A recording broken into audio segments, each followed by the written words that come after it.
ঘরের তৈরি spring roll বা ভেজিটেবল রোল যেটাই বলেন না কেন। তো ভাবলাম এবার রমজান আসার আগেই বাসায় বানিয়ে রাখি ফ্রোজেন পদ্ধতি সহ।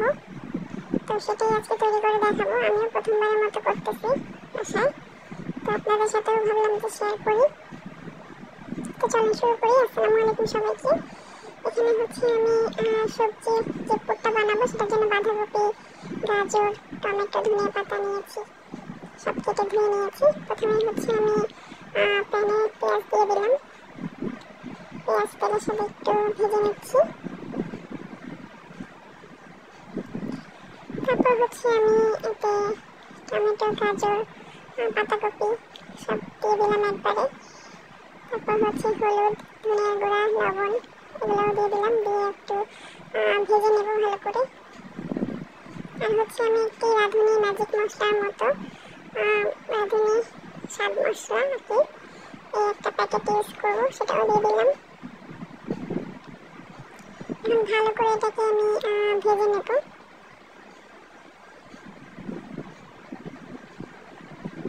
আপনারা চাইলে এখানে মাংস ইউজ করতে পারেন। আমি একটু সয়া সস দিয়ে দিলাম একটু ফ্লেভারের জন্য, আর ধনিয়া পাতা দিয়ে দেবো। এটা মাংস দিয়েও করা যায়, মাংস কিমা করেও সেমভাবে করা যায়। আমি সবজি দিয়ে করছি। তো আমার হয়ে গেছে,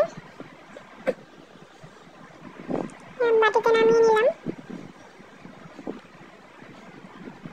এখন হচ্ছে আমি ডো বানাবো। ডো বলতে যে শীটগুলা, সেই শীটগুলা বানাবো। এখানে হচ্ছে আমি 2 কাপ পরিমাণ ময়দা নিয়ে নিয়েছি এবং পানি দিয়ে ভালো করে গুলিয়ে নিচ্ছি।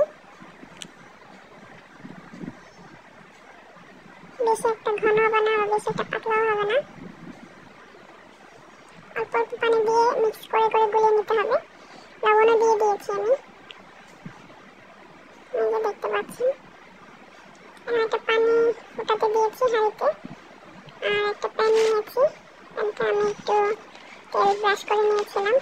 তারপরে এরকম একটা চামচ দিয়ে 1 চামচ করে দিয়ে ভাপের শীতটা আমি বানিয়ে নেব।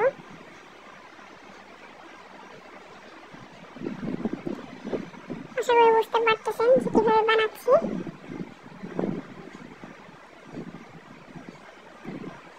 এই তো একটা হয়ে গেছে, তুলে নিচ্ছি। আমি আগেও কয়টা বানিয়ে নিয়েছিলাম, এই যে দেখতে পাচ্ছেন অনেক সুন্দর পাতলা পাতলা হয়েছে। এখন হচ্ছে আমি এক সাইডে মাঝখানে সবজি দিয়ে এভাবে ভাজ করে নিলাম। তারপর হচ্ছে লম্বাভাবে মুড়িয়ে নিয়েছি। এই যে আঠা একটা বানিয়ে নিয়েছিলাম আমি ময়দা আর পানি গুলিয়ে, এটা আমি বানিয়ে নিয়েছি কয়েকটা।